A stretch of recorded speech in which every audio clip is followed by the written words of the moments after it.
কিরে বান্ধবী, কি অবস্থা? কেমন আছোস? তোর চোখে এটা কি হয়েছে? ও বান্ধবী, আর বইলো না। আমার অবস্থা একটু খারাপ হয়েছে। কি জানো, ওই যে ভাইরাস আছে না, ঘরে ঘরে ভাইরাস হইতেছে।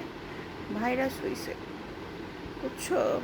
খুব যন্ত্রণা, খুব সমস্যায় আছি। কিছু দেখি না। তুমি আসলা কি মনে কইরা? তো ডাক্তার টাক্তার দেখাও নাই? ডাক্তার তো দেখানোর কথা ছিল। ওই দিন না মোবাইল করে বললা যে ডাক্তার দেখাইছো, ওষুধ দিতেছো, ভালো হইতেছে না।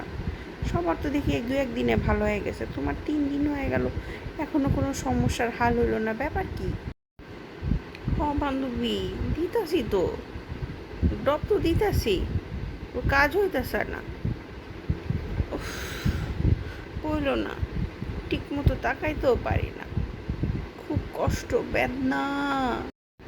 কই ড্রপটা নাও তো, এদিকে আসো, আমি তোমার একটু 2 ফোঁটা দিয়া দিই। চশমা খুললো, চশমা খুললো, চশমাটা খোলো, আর আমি তোমার দিয়া দিই।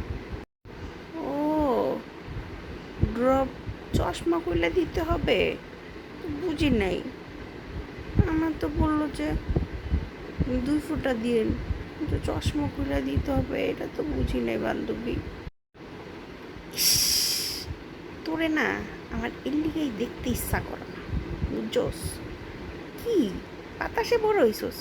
চশমা খুইলা দিবি না তো কি, চশমা পইরা দিবি? এর লিগেই তো তোর অবস্থা ভালো হয় না। আর শোন, তোর কোনো সমস্যার কথা আমারে কখনো কবি না। তোর সমস্যার কথা শুনলে আমার মাথা উড়ায় যায়।